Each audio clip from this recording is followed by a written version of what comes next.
panelist this afternoon is Joan Caviano. Joan is the Deputy to the President and Director of Special Projects at the Inter-American Dialogue. She directs the Dialogue's project on press freedom issues and its work on women's leadership in the Americas. She manages a range of institutional responsibilities, including the Dialogue's Sol Linowitz Forum, its publications program, outreach to the press, and membership issues. Previously, she worked at the Overseas Development Council and the Brookings Institution, and managed several small business enterprises. She has been a frequent guest lecturer on issues of concern to women in Latin America at the Foreign Service Institute. She holds a master's degree in Latin American Studies from Georgetown University, where she also completed her undergraduate studies.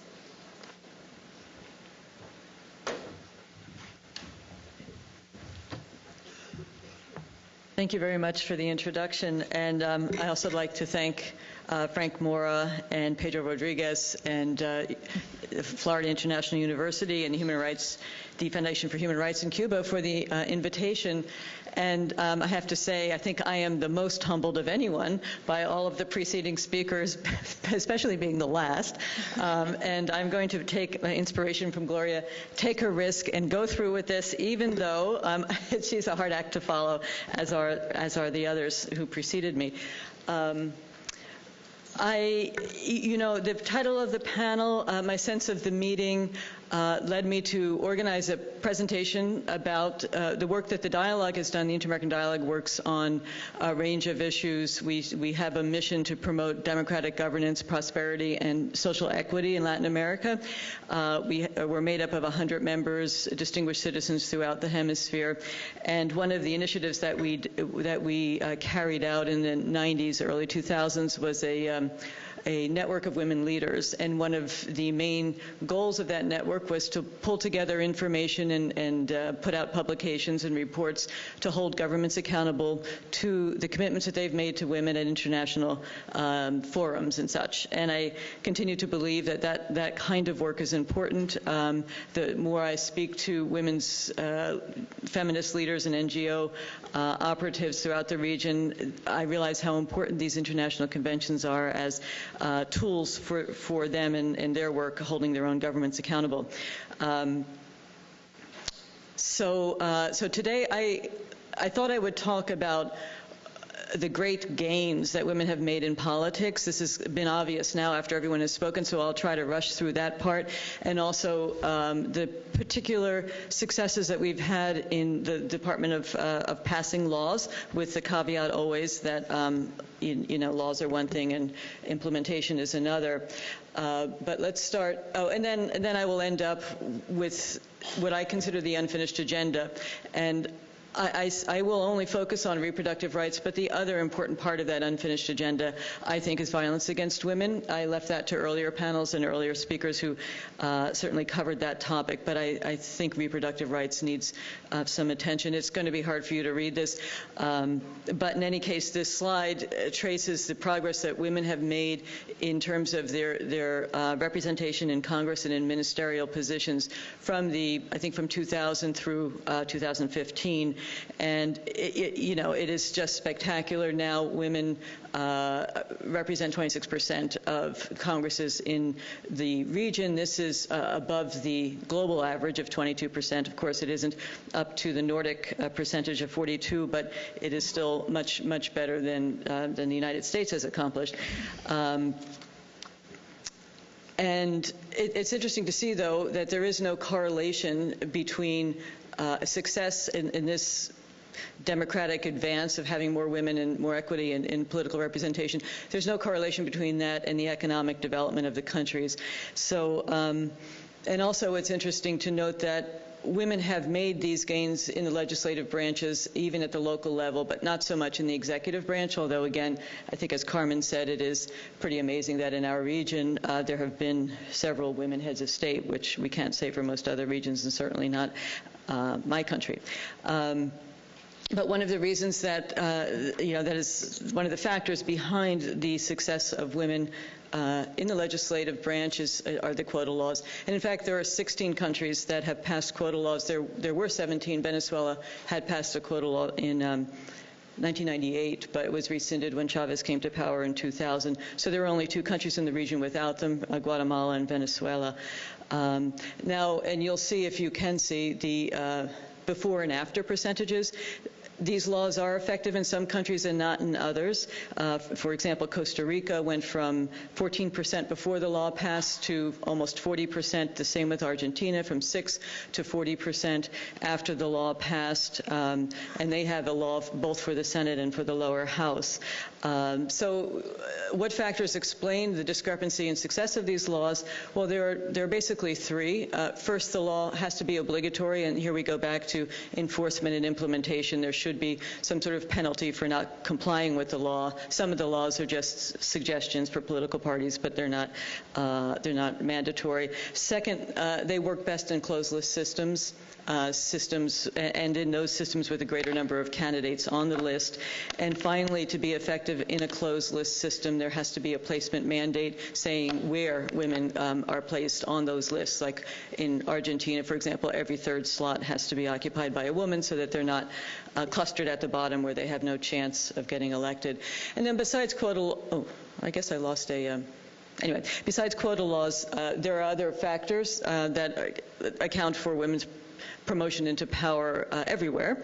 One is political parties. They tend to be hierarchical, male-dominated gatekeepers.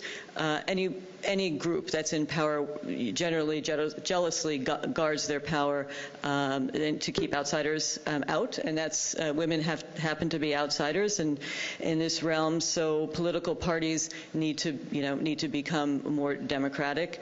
The media continues to perpetuate gender stereotypes and focus on women's appearance over their substance.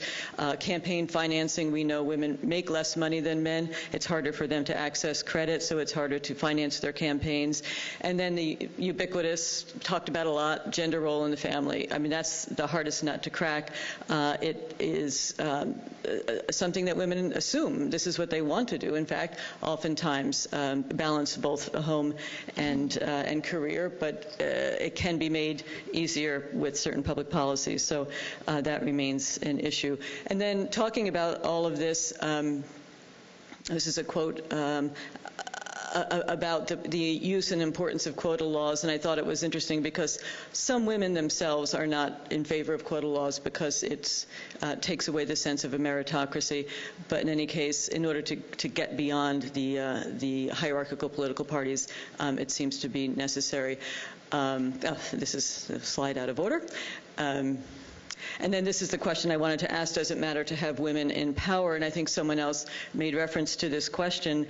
And in fact, studies have been done that it does. There is a correlation, not necessarily women in presidential palaces, that isn't enough, but the critical mass of women in legislatures has been correlated to an advance in women's legal rights in a range of areas. We know domestic violence, rape laws. Rape was previously not considered a crime. Sexual and reproductive rights, the reform of discriminatory civil and criminal codes, all important advances that happened from the 80s to the 90s when we saw more women in power.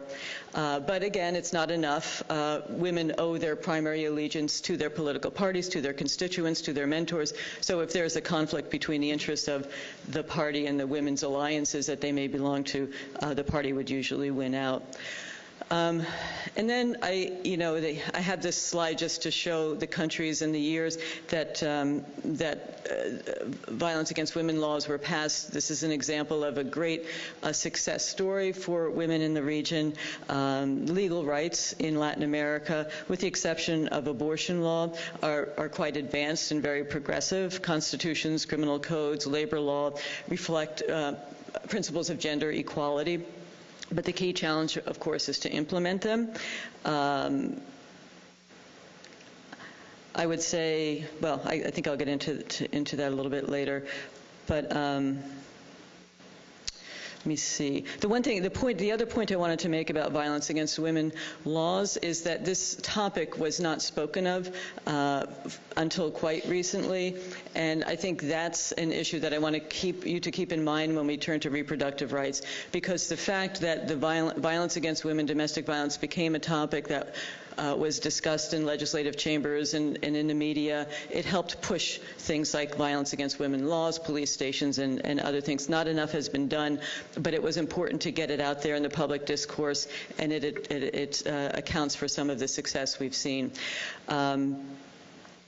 And before going on to reproductive rights, which I'd like to talk to it in a little more length, talking about implementation of the law, there are a couple of things to keep in mind that are important. One is that women have to know that they have these rights in order to push for them, in order to bring suits in the courts, and the lawyers who help them have to be, their consciousness has to be raised. They have to respect the arguments that gender rights that you would have to bring, and the judges have to be sensitive to those arguments.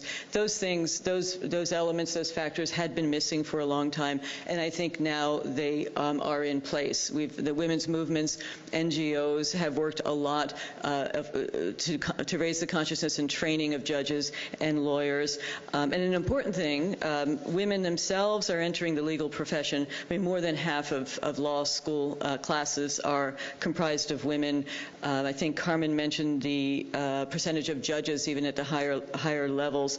The average percent in Latin America is 23, but many countries have 30 to 40% of their courts are female. The judges in their courts are female, so that's very important. And binding international conventions like CEDAW, like Belém do Pará, these are crucial. They're crucial not only for women's movements, but also when judges use international conventions to make decisions in domestic cases, that really helps to advance women's rights in the country, and those decisions are then referred to by others. It's a virtuous cycle, and it's really important to keep that in mind with these international conventions. And Beijing Plus 20 this year being celebrated is very important to many women's groups that I've spoken to, and we see that these conventions have also been instrumental in advancing reproductive rights in the region. Now, moving to that topic, that's, of course, reproductive rights has to do with health, and I want to say that in the area of health, again, a lot of progress has been made. I won't go into any detail, but certainly women's life expectancy is up at first world levels. Access to contraception, it's not universal and it's not enough, but there have been great advances, with the exception of rural areas and poor women that are dependent upon public hospitals for distribution of contraception. But on the whole, the statistics are going in a positive direction, and maternal mortality is going down. Now, maternal mortality is still a problem in Latin America, but the rates have gone down largely due to an increase in the number of women giving birth in hospitals or with the help of medical professionals, and also the widespread use of misoprostol, which is not legal in most countries, but it's available, and it has reduced the danger of unsafe abortions. But still, unsafe abortions pose a significant risk for many women in Latin America. It's the world's most restrictive region in terms of abortion laws, and those two things go together. Latin America has the highest proportional number of abortions and maternal mortality as a result of unsafe abortions in the world. About 1,100 women, Latin American women, die every year from voluntary abortions, yet abortion is illegal in all but 2 countries, Cuba and Uruguay, with minor exceptions in other countries, but it's still basically not a choice for most women. I won't go through all these stats, but I'll just flip the slides so you can read them. But the evidence of these slides and these statistics is clear that criminalizing abortion does not decrease its practice, nor the incidence of unwanted pregnancy, but it does jeopardize women's lives in terms of their health, their safety, and their economic well-being. So advocates for a change in a reform in reproductive rights laws have been emphasizing the human cost of the total criminalization of abortion.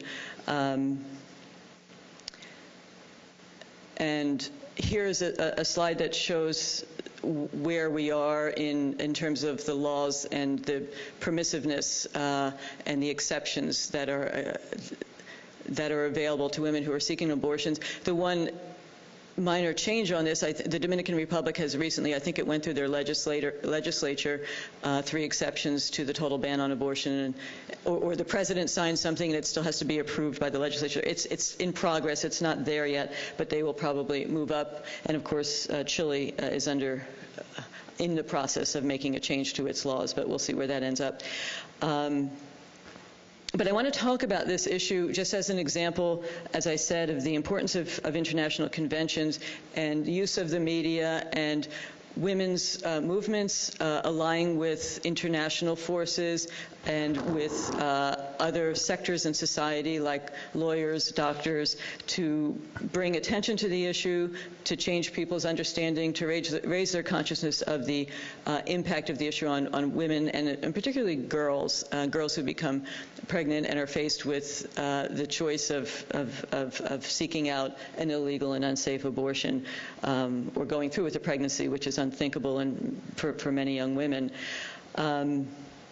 And what I'd like to point out, and there are countries in the region where they previously had allowed therapeutic abortions in the case of a risk to a mother's life, an abnormal fetus, or in the case of rape or incest. There are 3 countries which have reversed those openings and have gone in the other direction, Nicaragua being the most egregious case. And in all 3 of these, we can see the influence of the Catholic Church and the Evangelical Church now in alliance, very, very powerful, politically as well as financially. In Nicaragua in 2006, President Ortega, for his own electoral political reasons, entered into a pact with Cardinal Obando y Bravo and the Catholic hierarchy and pushed through a law removing the exceptions so that now Nicaraguan women who have had a very strong base of feminist NGOs and such have no recourse to any exceptions to the total ban on abortion. Likewise, in El Salvador, which once permitted therapeutic abortions, in 1997 eliminated a few exceptions, and then in 1999 they passed a constitutional amendment saying that life begins at conception, which bars any chance of passing a law that would contravene the Constitution. And Chile, which only recently liberalized its ban on divorce, has continued to maintain strict abortion prohibition. In fact, it's a surprise to many people that back in 1931, Chile did have therapeutic abortions written into their constitution, and it was never discussed, but doctors operated on the assumption that, of course, you would save the mother's life if faced with a situation. It's a medical, internationally followed standard. It's not really, so the law wasn't really discussed as such until Pinochet was leaving office in 1989, and as a gift to the Catholic Church, I guess, or to the Christian Democratic Party, passed a law prohibiting all abortions, and that was in 1989. There were attempts to overturn that, actually change the Constitution. There were attempts to overturn that throughout the 90s, but nothing was ever supported by the Concertación, the ruling Concertación for those first couple of decades after the dictatorship. There was a pact between the parties and the church, of course, for the support that the church lent under the dictatorship, and debt was owed, and it was paid by Michelle Bachelet in her first term. She held back from pushing on this issue, although she did push on the morning after pill, pushed so hard she got it through.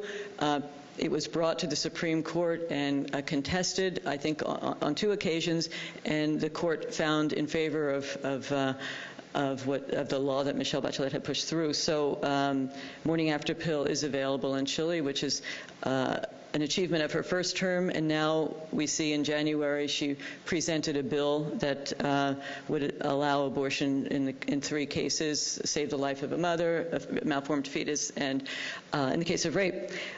It's interesting, her coalition is más o menos supporting it. The Christian Democrats are still resistant to the 3rd exception in the case of rape. They see it as sort of a slippery slope to legalizing abortion. She's not pushing beyond those three causes, which makes her not very popular with the feminists who think it's not much of a change from what Chile has now, even though it does, and it is important, it puts into law the fact that there are exceptions available to women, and not only to women of means who can go to private clinics or who can go to Miami. So, and of course, when that was said by the health minister, she lost her job. So that it goes to show that truth cannot be spoken still on this issue without consequences. But there are success stories. Uruguay passed a law that makes abortion available without need for a cause. You do need to go through a bit of rigmarole, and the woman has to go and explain why she wants the abortion, et cetera, but she can get it without having any particular need to prove that her life is in danger. And there are two, and I guess I'm probably out of time, two great cases. I'll say this. If you want to read about these cases and the international conventions that were behind their success, there's an article that you can find on our Inter-American Dialogue's website, but I have some copies here that talks about the different cases that have been brought before international courts, the International Court on Human Rights and the CEDAW, by women, and particularly shocking cases of teenage pregnancies where girls were denied an abortion and had to carry to term an encephalitic fetus or this or that. There are different cases that have been very shocking, changed public opinion because they were brought to the attention. The media was cooperating, started writing about things that they hadn't written about before. Doctors came out in support of a change to the law. And in the case of Mexico and Colombia, these strategies worked. In Colombia, a lawyer named Monica Roa brought a case to the Constitutional Court saying that Colombia was not living up to its commitment to women made in international conventions to save the life, to protect women's lives. And the Constitutional Court bought that argument and overturned the total ban. In Colombia, it's an interesting judicial strategy which wouldn't work in countries where they don't have such an independent judiciary. And then in Mexico, it went through Mexico City, I should say. It went through the Mexico City Council. Was run by the PRD. The mayor was PRD. So there was, political. It was politically the right time. The bad news is the rest of the country. There was a backlash. 17 provinces of Mexico proceeded to pass life begins at conception amendments to their constitutions. So it's not all a truly happy story, but you can read about those two cases and how they go to show the importance of women's alliances, using the international conventions and working with different sectors of society, and most importantly, the media, to get the word out and raise everyone's consciousness. Sorry if I've gone over time, but thank you very much for your attention.